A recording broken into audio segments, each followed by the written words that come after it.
अनमोल वचन अखिल भारतीय संत मत सत्संग के संस्थापक और गृहस्थ में आनंद योग के जनक परम संत महात्मा परम पूज्य श्री यशपाल जी महाराज अर्थात परम पूज्य भाई साहब जी द्वारा प्रतिपादित इन अनमोल वचनों का पालन करना अति आवश्यक है। ये वचन हमारी गृहस्थ आध्यात्मिक साधना के लिए मूलभूत सिद्धांत हैं, जो इस प्रकार हैं। हम दुनिया की हर चीज की कीमत आंकते हैं, अपने मानव जीवन की कीमत भी जाने व परमात्मा की प्राप्ति हेतु साधना करें। मनुष्य योनि एक उपहार है, इसीलिए परमात्मा को धन्यवाद देते हुए आधा घंटा प्रातःकाल, आधा घंटा सायंकाल पूजा अवश्य करें। सत्संग, सतनाम व सद्गुरु को प्राथमिकता देते हुए इसी के आधार पर ध्यान योगाभ्यास अवश्य करें व गृहस्थ के कार्यों को परमात्मा का कार्य समझकर उसी की याद में संपन्न करें। हर समय ये ध्यान रहे कि गुरु कृपा द्वारा परमात्मा की पवित्र सत्ता का हमारी आत्मा में वास है, अतः मन में निरंतर अपने इष्ट देव का जाप करें। मान सम्मान की इच्छा ना करें व अपमान से दुखी ना हो। परमात्मा के अतिरिक्त किसी और का भय ना करें। दूसरों की बुराई न करें, न सुने, सत्य व मधुर बोलें, अश्लील शब्द मुंह से ना निकालें, सभी से नम्रतापूर्ण व सुंदर व्यवहार करें। धर्म पत्नी के अतिरिक्त अपने से बड़ी से माता जैसा, बराबर की से बहन जैसा व छोटी से पुत्री जैसा व्यवहार करें।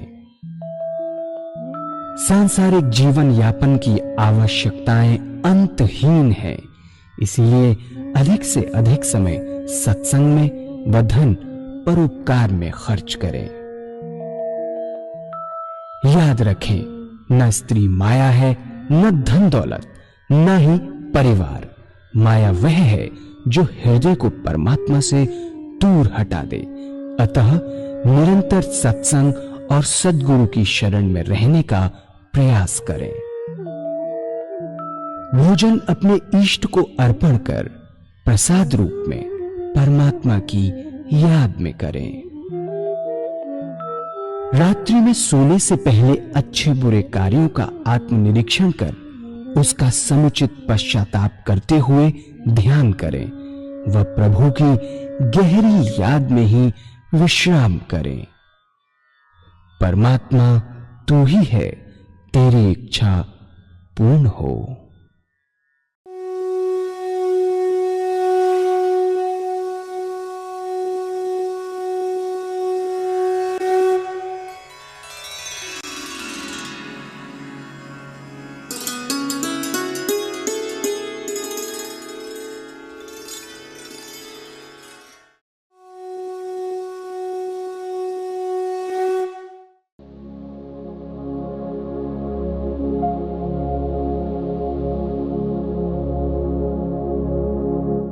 जय सद्गुरुदेव जय पद शरणं श्रेयस्वरूप चरणौ शरणं।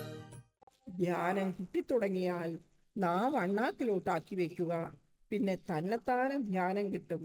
നിങ്ങളുടെ മനസ്സ് അന്തർമുഖിയാകും. ഈ 4 വഴി കൊണ്ട് നാവിനെ നിയന്ത്രിക്കാൻ കഴിയും. 2 ഇന്ദ്രിയങ്ങൾ, കണ്ണും നാവും ഇതിന്റെ നിയന്ത്രണത്തിന്റെ പ്രധാന കാര്യങ്ങൾ നിങ്ങളോട് പറഞ്ഞു. ഇതിനെ ഡയറിയിൽ നോട്ട് ചെയ്യുക. പിന്നെ ഇതിനെപ്പറ്റി ചിന്തിക്കുക. ഈ തരത്തിൽ നിയന്ത്രണത്തിനായി എന്ന വേറെ ഏത് ഇന്ദ്രിയമാണ് നിയന്ത്രണത്തിലാകാത്തത്? 10 ഇന്ദ്രിയങ്ങളും ആത്മാവിന്റെ നിയന്ത്രണത്തിലാകും. അമർത്തുക എന്നതിന്റെ സാരം ഇതാണ്: നിങ്ങളുടെ ഇന്ദ്രിയങ്ങൾ ആത്മാവിന്റെ നിയന്ത്രണത്തിലാകുക എന്നതാണ്. ആത്മാവ് എന്തു പറയുന്നു അതുപോലെ ഇന്ദ്രിയങ്ങൾ അനുസരിക്കണം. മറിച്ചല്ല വേണ്ടത്. ഇന്ദ്രിയങ്ങൾ പറഞ്ഞ മാതിരി നാം നടക്കരുത്. രണ്ടാമത്തേതാണ് സൂക്ഷ്മ ശരീരം. സൂക്ഷ്മ ശരീരത്തിലാണ് വാസന. ഇതിനെ എങ്ങനെയാണ് നിയന്ത്രിക്കേണ്ടത്? വാസനകൾ 3 പ്രകാരത്തിലാണ്. 3 തരത്തിലുള്ള വിചാരങ്ങളെ കൊണ്ടാണ് മനുഷ്യന്റെ ഹൃദയം നിറഞ്ഞിരിക്കുന്നത്. ഒന്ന്, കഴിഞ്ഞ കാര്യങ്ങളെക്കുറിച്ചുള്ള വിചാരം വന്നുകൊണ്ടേയിരിക്കും. ഇങ്ങനെയെല്ലാം സംഭവിച്ചു, ഇത്ര നഷ്ടം സംഭവിച്ചു, ഇത്ര ലാഭം മെച്ചമുണ്ടായി. അതെല്ലാം ഭൂതകാല ചിന്തകളാണ് നമ്മെ ബുദ്ധിമുട്ടിച്ചിരിക്കുക. പല ആളുകളും വിചാരിക്കും, നമ്മുടെ പൂർവികർ എത്ര കേമന്മാരും സമ്പന്നരുമായിരുന്നു, എത്ര തോട്ടങ്ങളായിരുന്നു, അങ്ങനത്തെ കുതിര ഉണ്ടായിരുന്നു, ഇങ്ങനത്തെ ആന ഉണ്ടായിരുന്നു, വലിയ വലിയ മാളികകൾ ഉണ്ടായിരുന്നു. ഇപ്പോൾ നമ്മൾ ദരിദ്രരായി. ഇത്തരത്തിലുള്ള വിചാരങ്ങളിൽ മുങ്ങിയിരിക്കും. ഒരു സ്ത്രീക്ക് സുന്ദരമായ മകനുണ്ടായിരുന്നു, പരമാത്മാവ് കൊണ്ടുപോയി. ആ സ്ത്രീ അതിനെ തന്നെ ചിന്തിച്ചിരിക്കുന്നു, എൻ്റെ മകൻ എത്ര നല്ലവനായിരുന്നു, വലിയ വലിയ കണ്ണുകളായിരുന്നു, അങ്ങനത്തെ മൂക്കായിരുന്നു. ഇങ്ങനത്തെ ചിന്തയിൽ അവരുടെ ജീവിതം വൃഥാ കളയുകയാണ്. ഈ സദ്ജനങ്ങൾ പറഞ്ഞു തന്നത് എന്തെന്നാൽ, സഹോദര, എന്തെങ്കിലും സംഭവിച്ചുവെങ്കിൽ സംഭവിച്ചു, അത് നമ്മുടെ നിയന്ത്രണത്തിലുള്ള കാര്യമല്ല, അതിനെ മാറ്റാൻ നമുക്ക് കഴിയുകയുമില്ല. സംഭവിച്ചു, ഇനി എന്തു ചെയ്യാം, ഇനി എന്താ വേണ്ടത്, അതാണ് ആലോചിക്കേണ്ടത്. പ്രസന്റ്, ഇപ്പോഴത്തെ, ഇപ്പോൾ നടക്കേണ്ടത് അത് നമുക്ക് ശരിയാക്കാവുന്നതാണ്. ഭൂതകാലം അത് കഴിഞ്ഞുപോയി. വർത്തമാനകാലത്തെ പറ്റിയാണ് ശ്രദ്ധിക്കേണ്ടത്. കഴിഞ്ഞ കാര്യത്തെ മറക്കുക. എങ്ങനെ മറക്കണം? അതിനെ നമുക്കൊന്നും ചെയ്യുവാൻ പറ്റുകയില്ല. അത് നമ്മുടെ അധീനതയിലല്ലല്ലോ എന്ന് വിചാരിച്ച് നമുക്ക് എപ്പോൾ ഭൂതകാല ചിന്തയെക്കുറിച്ച് മറക്കാൻ കഴിഞ്ഞാൽ നമ്മുടെ കുറേ ശതമാനം ചിന്തകൾ കുറയും. രണ്ടാമത്തേതാണ് ഭവിഷ്യ, ഫ്യൂച്ചർ, വരാൻ പോകുന്നതിനെ കുറിച്ചുള്ള വിചാരം. മനുഷ്യൻ ഇതിൽ മുങ്ങിയിരിക്കുകയാണ്. ഓരോരുത്തരും പ്ലാൻ ചെയ്യുന്നു, വലിയ വലിയ പ്ലാൻ. ഭൂമി വാങ്ങിച്ചിട്ടില്ല, എങ്ങനത്തെ വീടാണ് പണിയേണ്ടത് എന്ന് പ്ലാൻ തയ്യാറാക്കി. ഇപ്രകാരമുള്ള മുറിയാകണം, കതക്, ജനാല ഇതുപോലെ ആയിരിക്കണം, ഇതിൻ്റെ ആകാരം ഇങ്ങനെയായിരിക്കണം എന്നിങ്ങനെ. മകന് 5 വയസ്സായിട്ടില്ല, മനസ്സിലെന്താണ്, ഇയാളെ ഉപരിപഠനത്തിന് വിദേശത്തേക്ക് അയക്കണം. നാം 100 കൊല്ലത്തെ പ്ലാൻ ചെയ്യുന്നു, അടുത്ത ക്ഷണം എന്താ സംഭവിക്കുന്നത് എന്ന് അറിയുകയില്ല. അടുത്ത ക്ഷണം എന്താണ് സംഭവിക്കാൻ പോകുന്നത് എന്ന് പക്ഷേ നാം പ്ലാൻ ചെയ്തുകൊണ്ടേയിരിക്കുന്നു. കുട്ടികളെക്കുറിച്ചും കുട്ടികളുടെ കുട്ടികളെക്കുറിച്ചും അവരുടെ കുട്ടികളെക്കുറിച്ചും അറിയില്ല. എത്ര പ്ലാൻ നാം ചെയ്യുന്നു എന്ന്. വളരെ വലിയ വലിയ പ്ലാൻ തയ്യാറാക്കുന്നു, പക്ഷേ അറിയുകയില്ല. ഒരടി കൊണ്ടുപോയി ന്യൂസ് പേപ്പറിൽ വായിക്കാറുള്ളതാണല്ലോ, ഹൃദയസ്തംഭനമായി പോയി. പിന്നെ ഗവൺമെന്റ്, രാഷ്ട്രങ്ങൾ 5 കൊല്ലത്തേക്കോ 7 കൊല്ലത്തേക്കോ പ്ലാൻ ചെയ്യുന്നു, പഞ്ചവത്സര പദ്ധതികൾ. പക്ഷേ നമ്മളോ 100 കൊല്ലത്തേക്കാൾ അധികമായി പ്ലാൻ ചെയ്യുന്നു. അതുകൊണ്ട് ഇത്രയും വലിയ കാലത്തെ പ്ലാൻ ചെയ്യാതിരിക്കുക, ഇങ്ങനത്തെ പ്ലാനിൽ മുങ്ങാതിരിക്കുക. ഏറ്റവും നല്ല കാര്യം എന്തെന്നാൽ ഇന്നത്തെ പ്ലാൻ നന്നാക്കുക. ഇതിനെന്താ ചെയ്യുക? ഏറ്റവും നല്ല വഴി, ഡയറി തുറന്ന് തീയതി എഴുതുക, പിന്നെ എഴുതുവാൻ തുടങ്ങുക. ഇന്ന് എനിക്ക് എന്തെല്ലാം ജോലികളാണ് ചെയ്തു തീർക്കേണ്ടത്? ലൗകികമായത്, ആധ്യാത്മിക കാര്യങ്ങളെല്ലാം. ലൗകിക കാര്യങ്ങൾ നോക്കുക, ഏതാണ് അത്യാവശ്യ ജോലികൾ, മഹത്വവും പ്രാഥമികതയും നോക്കി ആദ്യം പിന്നെ ഇത് എന്നിങ്ങനെ ഇത് എഴുതിയ ശേഷം ഒരു കാര്യം നോക്കണം, ആലോചിക്കുക, എന്തെങ്കിലും സമയം ഒഴിവുണ്ടോ എന്ന്. ദിവസത്തെ കാര്യങ്ങളെല്ലാം ചിന്തിച്ച് ഒഴിവു സമയവും എഴുതുക. ഈ സമയം ഒഴിവുണ്ട്, പരമാത്മാവിന് കൊടുക്കാം. ആനന്ദയോഗത്തിന്റെ 2ാമത്തെ സ്റ്റെപ്പിന്റെ വഴി, എല്ലാ ഡയറിയുടെയും മുകളിൽ കുറച്ച് സ്ഥലം ലൈനിൽ നിന്നും മുകളിൽ ഉണ്ടാകും. ഡയറിയിലെ പേജുകളെല്ലാം ലൗകിക കാര്യങ്ങൾ എഴുതുന്നതിന് ഈ മുകളിലത്തെ ഭാഗം പരമാത്മാവിന് വേണ്ടി വെക്കുക. എന്താ ചെയ്യേണ്ടത് എന്ന് നോക്കുക. രാവിലെ നിങ്ങൾ 6 മണിക്ക് എഴുന്നേൽക്കുന്നു, കഴിഞ്ഞ ദിവസത്തെ കാര്യങ്ങളെ എഴുതുക. രാവിലെ അരമണിക്കൂർ പൂജ ചെയ്തുവെങ്കിൽ അതിൽ എഴുതുക അരമണിക്കൂർ. വൈകുന്നേരം അരമണിക്കൂർ പൂജ ചെയ്തുവെങ്കിൽ എഴുതുക അരമണിക്കൂർ. ഭക്ഷണം ഉച്ചയ്ക്ക് കഴിക്കുമ്പോൾ ഭഗവത് സ്മരണയോടെ കഴിച്ചുവെങ്കിൽ എഴുതുക അരമണിക്കൂർ. രാത്രി ഭക്ഷണം ഭഗവത് സ്മരണയിൽ കഴിച്ചുവെങ്കിൽ എഴുതുക അരമണിക്കൂർ. ഈശ്വരസ്മരണയിൽ ഉറങ്ങി ഈശ്വരസ്മരണയിൽ ഉണർന്നു എങ്കിൽ എഴുതുക 6. ഇതിനുശേഷം എത്ര സമയം ഭഗവാൻ കൊടുക്കുവാൻ സാധിച്ചുവെങ്കിൽ 15 മിനിറ്റ്, അരമണിക്കൂർ എന്ന് എഴുതുക. പിന്നെ എല്ലാം കൂടി കൂട്ടുക. 24 മണിക്കൂറിൽ എത്ര മണിക്കൂർ ഈശ്വരസ്മരണ സാധ്യമായി എന്ന്. അങ്ങനെ എത്ര കണ്ട് സാധിക്കുന്നുവോ ടോട്ടൽ കൂട്ടുക, ചെയ്യുക. എല്ലാ ദിവസവും എഴുതിക്കൊണ്ടേയിരിക്കുക. ദിവസവും എഴുതുക, നിയമമായി എഴുതുക. ഇങ്ങനെ എഴുതുന്നത് കൊണ്ട് നമ്മുടെ ആത്മാവിന് ഒരു ചേതനയുണ്ടാകും. ഇപ്പോൾ വെറും 2 മണിക്കൂറേ സാധിച്ചിട്ടുള്ളൂ, ഇത് 8 മണിക്കൂർ ആകാൻ സാധിക്കും. ഈശ്വരന്റെ അഗാധ സ്മരണയിൽ ഉറങ്ങുക. എനിക്ക് 24 മണിക്കൂർ സമയം ഒഴിവുണ്ട്. വെറുതെ സംസാരിച്ച് തമാശ പറഞ്ഞ് സമയം കളയുകയാണ്. ഇതിനെ പരമാത്മാവിന് കൊടുക്കാം. 2 മണിക്കൂർ കൂടും, ഇപ്പോൾ 10 മണിക്കൂറായി. പിന്നെ ആത്മാവ് പറയും ഒഴിവു സമയം 3 മണിക്കൂറാക്കാം, 5 മണിക്കൂറാക്കാമെന്ന്. ഡയറി എഴുതുന്നതിന്റെ ലാഭം ഇതാണ്. ഉദാഹരണത്തിന്, ഒരു വ്യാപാരി തന്റെ വ്യാപാരത്തിന്റെ കണക്ക് വെക്കുകയാണെങ്കിൽ അയാൾ പ്ലാൻ ചെയ്തുകൊണ്ടേയിരിക്കും. വ്യാപാരത്തിന്റെ കണക്ക് വെക്കുകയാണെങ്കിൽ അയാൾ പ്ലാൻ ചെയ്തുകൊണ്ടേയിരിക്കും. വ്യാപാരം വിപുലീകരിക്കുകയും ചെയ്യും. ഇത് ജീവിതത്തിന്റെ യഥാർത്ഥ വ്യാപാരമാണ്. 2-ൽ നിന്ന് 4-ആയും 4-ൽ നിന്ന് 7-ഉം അങ്ങനെ എഴുതുക.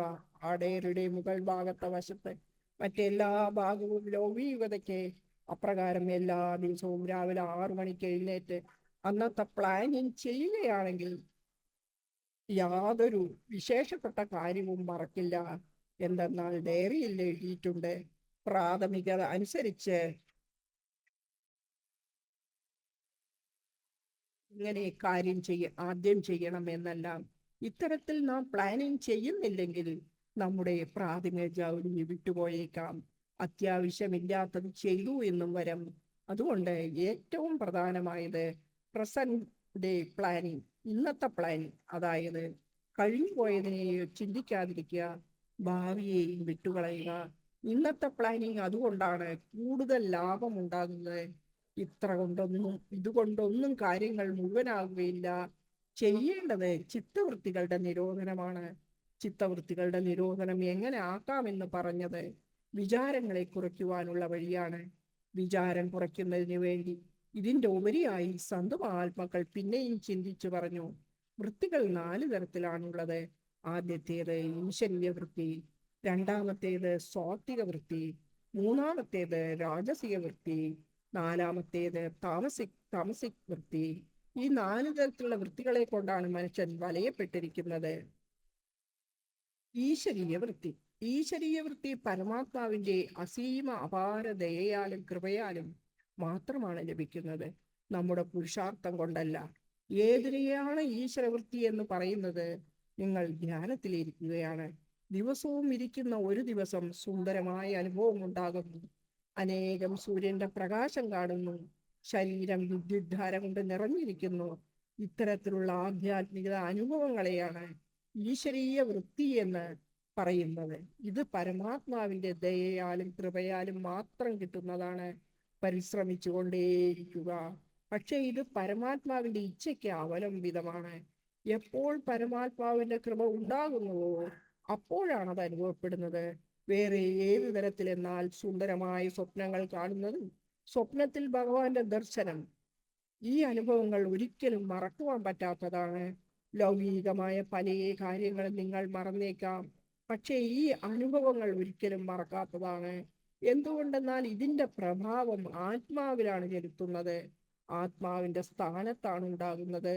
അതുകൊണ്ട് ഇതിന്റെ പ്രത്യേക മെച്ചം എന്തെന്നാൽ മരണത്തിന്റെ എപ്പോൾ വരുന്നുവോ ശരീരം ദുർബലമാവുന്നു, മനസ്സും ദുർബലമാവുന്നു, നമ്മളിലുള്ള സംസ്കാരം മുകളിലേക്ക് വരുന്നു. ഇത്തരത്തിലുള്ള ഈശ്വരീയ വൃത്തി പരമാത്മാവിന്റെ ദയാകൃപ കൊണ്ട് പ്രാപ്തമായി എങ്കിൽ അതിന്റെ സംസ്കാരം ആത്മാവിലാണ് നിലനിൽക്കുന്നത്, അത് മുന്നിൽ വരുന്നു. അപ്പോൾ മനുഷ്യൻ വളരെ ശാന്തിയോടും ആനന്ദത്വത്തോടും കൂടി തന്റെ ശരീരത്തെ ത്യജിക്കുന്നു. ഇതാണ് ഈശ്വരവൃത്തിയുടെ പ്രധാന ലാഭം. പക്ഷേ ഇതിന് നമുക്കൊരു നിയന്ത്രണവുമില്ല. പരമാത്മാവിന്റെ ദയാകൃപയ്ക്ക് നിർഭരമായതാണ് അവിടുത്തെ കൃപ ഉണ്ടായെങ്കിൽ അപ്പോൾ ഇതെല്ലാം സംഭവിക്കുന്നു. ആർക്കാണോ ഇപ്രകാരമുള്ള വൃത്തികൾ ലഭിക്കുന്നത് അവരുടെ മഹാഭാഗ്യമാണ്.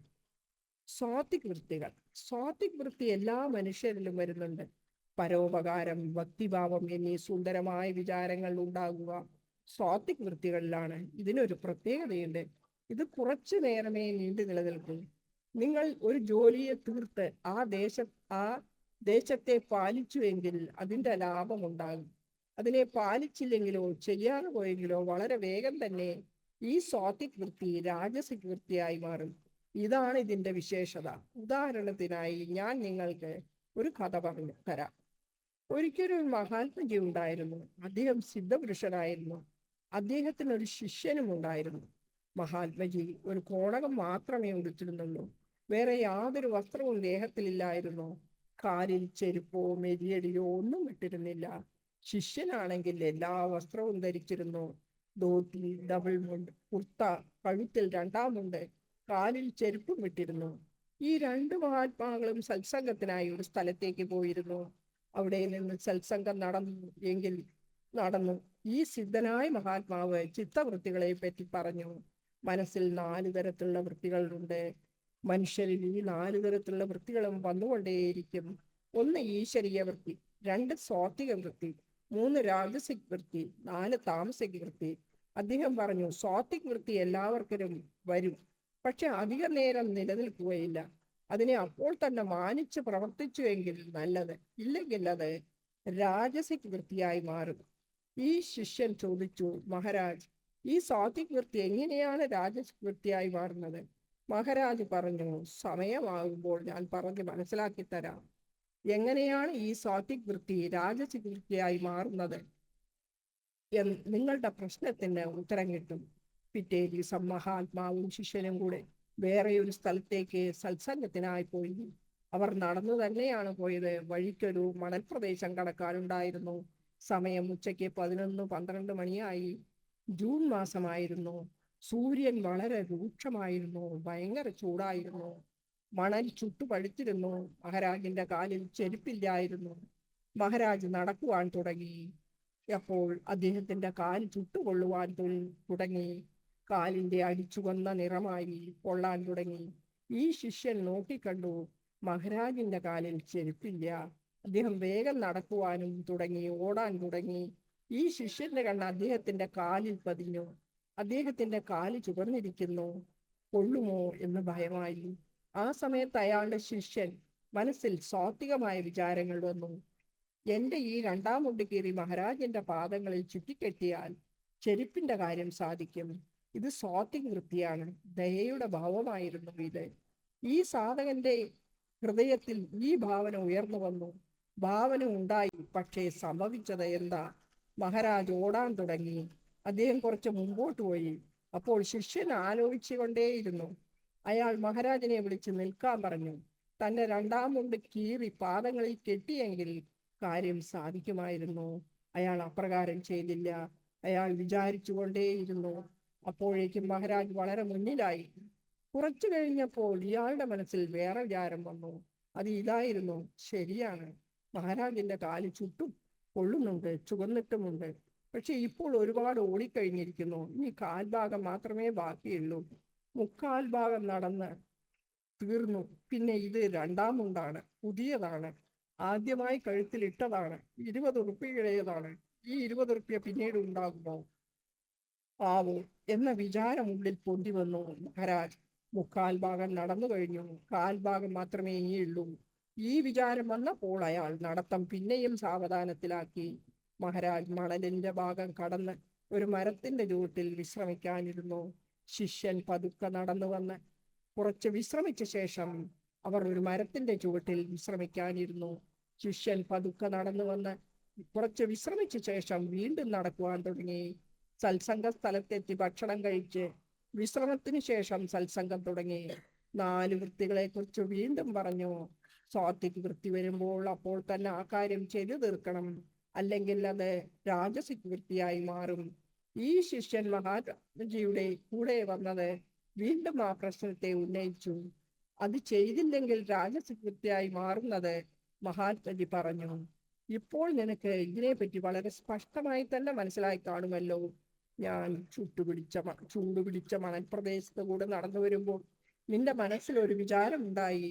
നിന്റെ പക്കലുള്ള രണ്ടാം മുണ്ട് കീറി എൻ്റെ കാലിൽ കെട്ടിയാൽ ചുട്ടുകൊള്ളുന്ന കാലിന് അറുതി കിട്ടും എന്നത് സാത്വിക വൃത്തിയായിരുന്നു.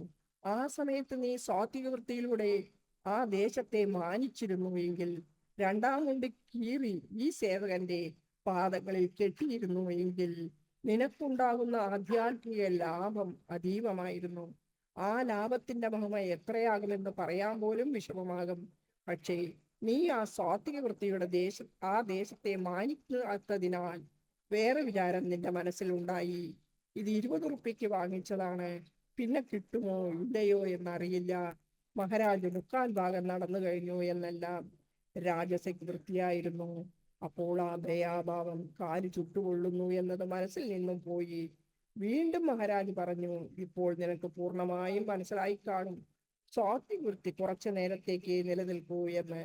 അത് എങ്ങനെയാണ് രാജവൃത്തിയായി മാറുന്നത് എന്നും എനിക്ക് അത്രയും വിശ്വാസമുണ്ട്.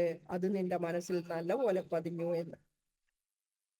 രാജസിക് വൃത്തി, ധനത്തിന്റെ ഇച്ഛ, പേര്, പദവി, മാനം മുതലായവയുടെ ആഗ്രഹങ്ങൾ മുതലായവ രാജസിക് വൃത്തികളാണ്.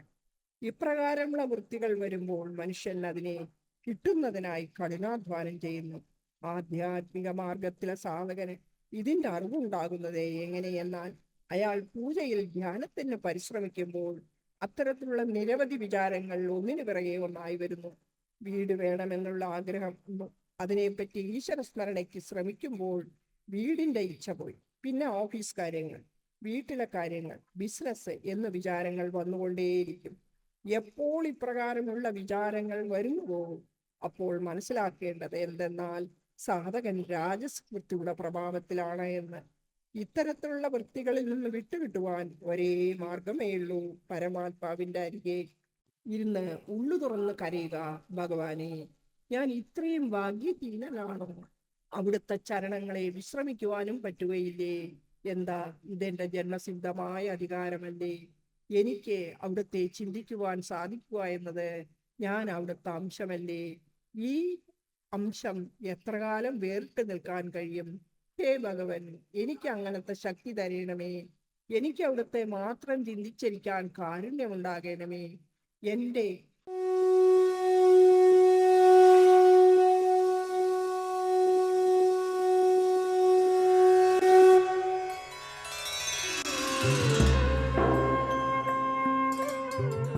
ध्यान योग के कार्यक्रम आनंद योग से निशुल्क जुड़ने के लिए संपर्क करें 9810239677।